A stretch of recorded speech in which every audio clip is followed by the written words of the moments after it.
There he is, the 2011 U.S. Open champion Novak Djokovic. He overcame Rafael Nadal in a 4-set final to win his first U.S. Open. And Brian, he's only the 6th man in the Open era to win at least 3 Grand Slam championships in a season. A spectacular year capped off here at the Open for Djokovic. It was 15 days of thrills culminating in Djokovic lifting the trophy. We'll review it all on this U.S. Open Men's Review.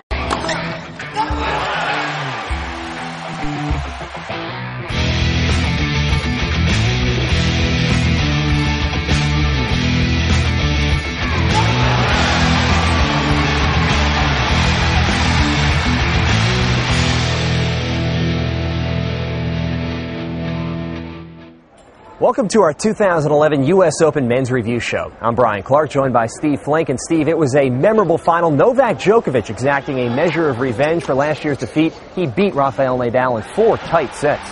He did. He lost to him in 4 a year ago in the final, and that was when Rafael Nadal collected his 3rd Grand Slam championship of 2010. Now they have reversed roles, and this was the 6th time in 2011 in the finals that he has toppled the great Nadal.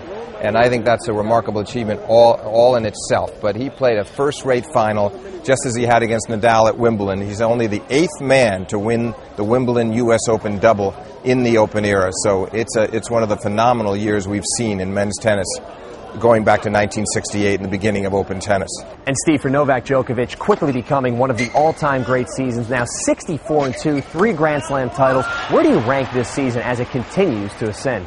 I mean, I still think the all-time Open era season was Rod Laver's 2nd Grand Slam season of 1969. You really can't quite top that, but the next best was probably John McEnroe, 82-3 in 1984. And Djokovic is now right on track to either beat or equal McEnroe's record of that year, but it would be a better year in the end if he manages to only lose 3 matches, because McEnroe won Wimbledon and the Open, but he didn't have the Australian on top of that. That additional major for Djokovic makes all the difference in the world.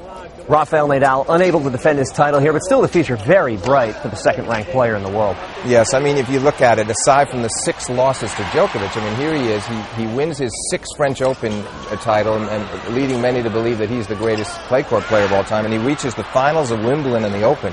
And that's a pretty remarkable season, but he just couldn't find a way this year. The amazing thing is Nadal led.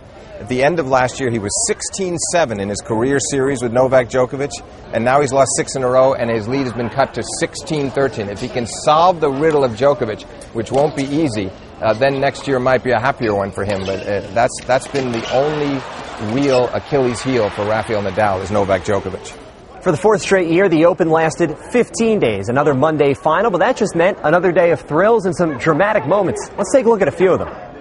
For the 2nd year in a row, Roger Federer was beaten in a match of high drama and great quality by Novak Djokovic. A year ago, Federer had 2 match points, with Djokovic serving at 4-5 in the 5th set. But the Serbian struck back boldly with 2 winners and pulled out the match with a surge at the end. This time around, they met again in the semis, and Federer served for the match at 5-3 in the 5th set, reaching double match point in that crucial 9th game. Djokovic audaciously laced a crackling forehand return winner at blinding speed, saved a 2nd match point, and went on to beat Federer 7-5 in the final set, just as he had done a year ago. Federer's fans were despondent about his defeat, as the Swiss maestro failed to win a major in 2011. The last time that had happened to him was 2002. But the drama and intensity at the end of that clash was unforgettable. As Yogi Berra would have said, this was deja vu all over again. At 31, Spain's Juan Carlos Ferrero is no longer what he once was. In 2003, he got to the U.S. Open final and reached #1 in the world. Nowadays, Ferrero has declined in stature and has moved past his prime. Yet he turned the clock back in many ways when he halted the dynamic #7 seed Gael Monfils in 5 glorious sets on Louis Armstrong Stadium in the 2nd round. Ferrero spent that afternoon performing with his old level of excellence from the backcourt, outplaying the Frenchman time and again when they went forehand to forehand. It was a riveting encounter and the best match by far of the opening week. Ferrero was first class all the way. Never before had the 6'9" American John Isner gone as far as the quarterfinals at a major, but the 26-year-old broke that pattern here at the Open with his best sustained run yet at a Grand Slam event. Isner's finest moment was when he battled ferociously out in the scorching sunshine on the brand new court 17 against Gilles Simon in the 4th round. In 4 sets of top-of-the-line tennis under debilitating conditions, Isner was not found wanting. He was victorious not simply because he served 26 aces, but because he attacked at the right times and controlled so many rallies with his explosive forehand. Isner's mental toughness and adaptability were showcased in his important triumph over Simon. While John Isner and Andy Roddick were the only American men to reach the quarterfinals, the U.S. player who may have stolen the show more than any other was one Donald Young, a young man who had never fulfilled his potential.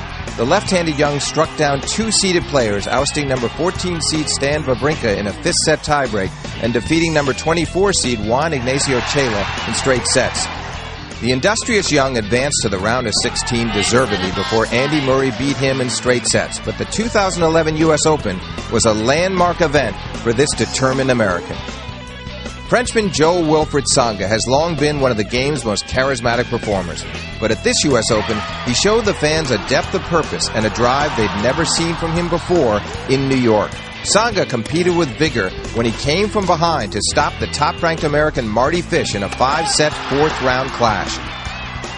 For the first time at the U.S. Open, Tsonga was a quarterfinalist, and his presence in the latter stages of the tournament was a boost not only for himself, but for those who love his attacking game, his flair, and his individuality. Once again, it was a memorable U.S. Open, and as Steve Flink predicted, it ended with Novak Djokovic holding the trophy aloft. For Steve Flink, I'm Brian Clark. Thanks for watching our 2011 U.S. Open Review Show.